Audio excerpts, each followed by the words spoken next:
जय महाराष्ट्र मित्रांनो, मुंबई महानगरपालिकेची आगामी निवडणूक आता निर्णायक टप्प्यावर येऊन ठेपली आहे. सत्ता कोणाच्या हाती जाणार आणि मुंबईतील मराठी मतदार आपला कौल कोणाला देणार हा सध्या सर्वात मोठा प्रश्न ठरतो आहे.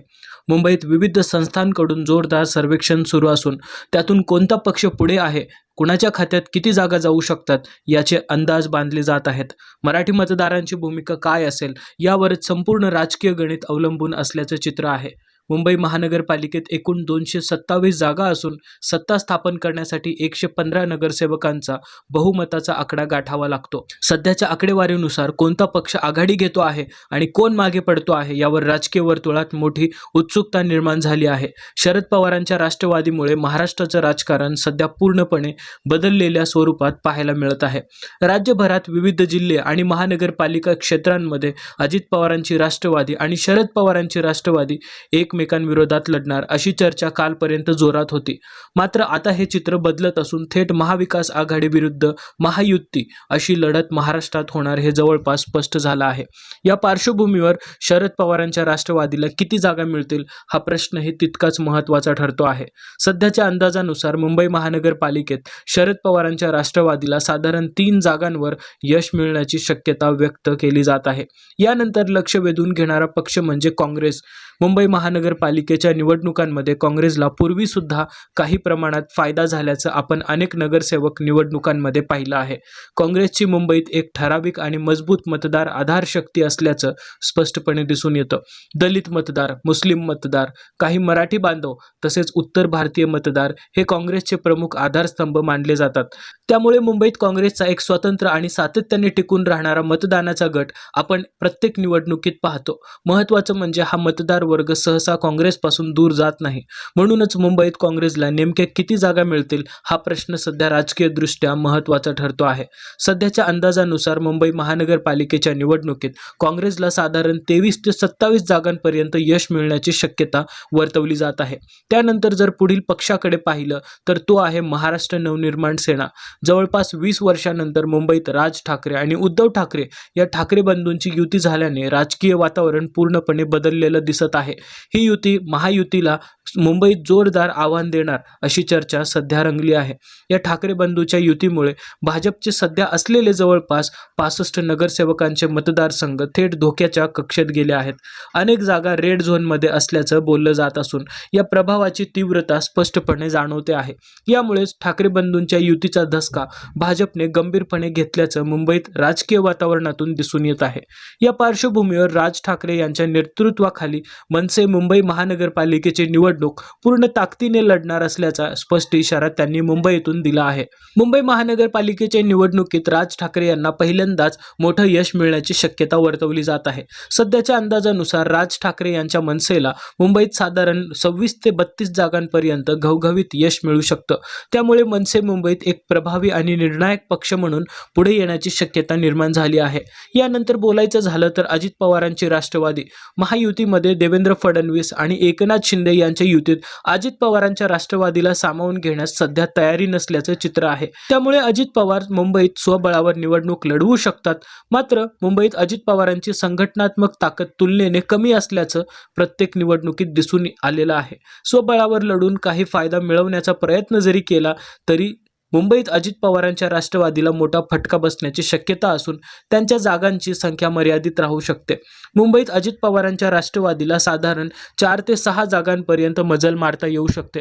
मात्र हा आकडा तुलनेने खूपच कमी असल्यानं सध्याच्या चित्रातून जाणवत आहे. यानंतर पुढचा पक्ष म्हणजे एकनाथ शिंदे यांची शिवसेना.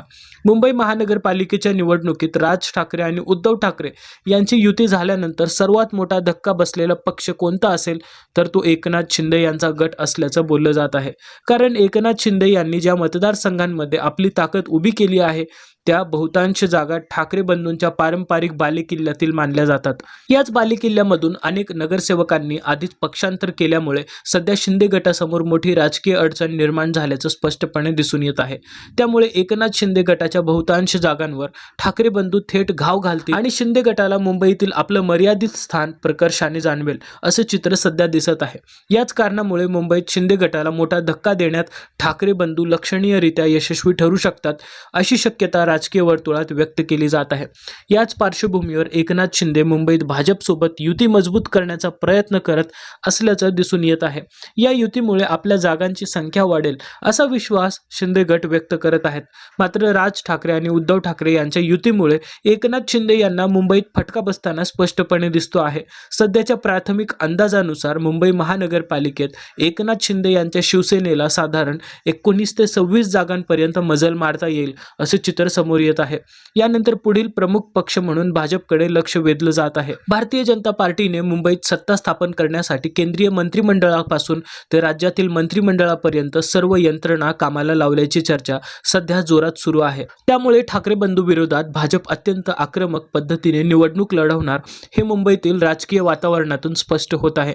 मात्र राज ठाकरे आणि उद्धव ठाकरे यांची युती भाजपला मोठी अडचण ठरू शकते। भाजपच्या स्वतःच्या सुमारे 65 जागा थेट धोक्यात असल्याची चर्चा असून त्या जागांवर पराभवाची शक्यता वर्तवली जात आहे।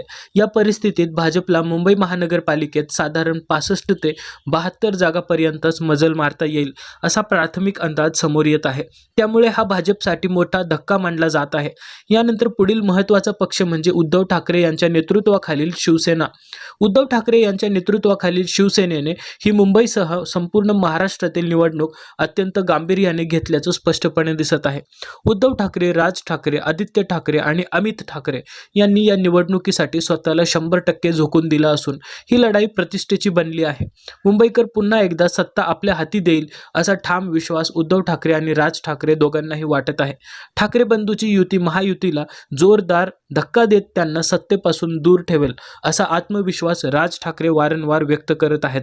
याच पार्श्वभूमीवर उद्धव ठाकरे आणि राज ठाकरे यांची युती मुंबईत मोठं यश मिळवेल असा विश्वास राजकीय निरीक्षक आणि पत्रकार वर्गातूनही व्यक्त केला जात आहे।